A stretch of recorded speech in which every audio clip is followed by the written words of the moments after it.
eto na, kakain na tayo. Pero parang kulang-kulang yung ingredients natin. May kulang ba rito? Bakit nga ba? Interserve! Meron ba tayo? Arden! May lulutuin ba tayo talaga? Oo nga. Wala kayong umaga. Nakakaya naman kay chef, wala kaming wala kaming ingredients.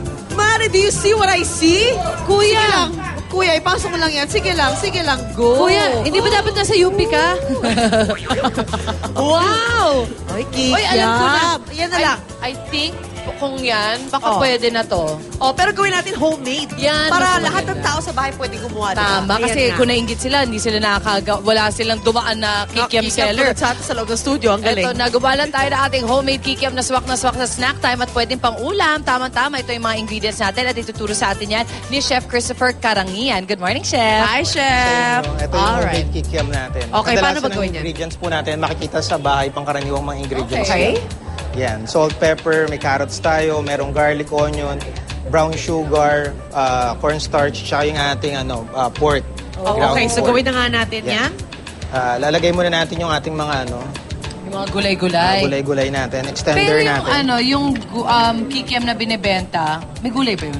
Wala Wala, oo. Wala. Puro flour and then flavoring lang. Flour and Better talaga pag sa bahay mo ginawa, tis ikaw, kontrolado mo kung ano extender na ilalagay mo. Pwede ba patatas? Kung gusto Pwede mo? rin, kung may Oo. patatas. Any extender would do.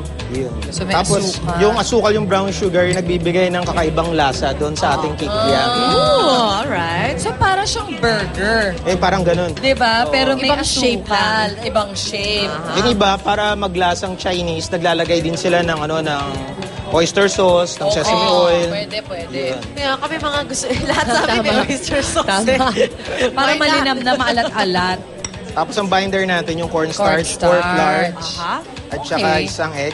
Oh, burger Parang na. you make it so easy, ah. You make it look easy. Oh nga, halo-halo lang. Burger Madali lang oo. talaga yan. Madali lang With siya. sugar, ayun. With sugar, Okay. brown sugar. At syempre, mami, yung sausawan, di ba? Yan, Yun ang yung ano niya sausawan. din. Make sure lang you talagang finely chop lahat. Oo. There you go. Para as close to the street kikiam. Kasi yun yung gusto Yeah. mong gayahin yung pangkalye na kikiam. Pero healthier version, syempre dahil may gulay. Healthier version. Okay. Yan. And Okay, then, paano isi-shape yan is the question. Yan. Tapos, shape na lang natin siya nung ordinary na kikiam. pahaba siya. Pahaba. Okay. Yeah. Mataba sa gitna at pahaba. Pahaba. There you go. Tas iaano din. Okay, Coat i-coat. lang natin siya. Nice. And then, Then, lulutuin na fry siya. natin. Lutuin na. Ganun lang siya kadali. Ganun lang kabilis Sobrang pala. bilis. Magkano Okay. naman yan? Yan. Ito yung mga ingredients natin dito. Hindi pa siya abot ng 100. Pero yung magagawa natin, more than 10 servings. Wow. Yan. Marami. Pwede to sa Ilan Pasko, ba sa isang ah? serving? Sige lang. Sige, go Mga lang. tatlo, Push mo mga lang tatlo. yan. Ha? Tatlo. Tatlo. Yung tatlong mga Okay. ganyan So, kalalaki. 30 ang magagawa mong piraso. O yan, di ba? Meron na kayong isang alternatibong pwedeng ihanda ngayong Pasko. Why Noche not? Buena. Kikiam, Noche Buena. O pwede kayo mag-team na gano'n, yung parang Street turo-turo, food. street Ay, food, masarap barbecue, yan. I kikiam. love. Pwede. Kwek-kwek. Pwede. Kwek-kwek. Para mahirap yan. Pwede, kaya yan po siya.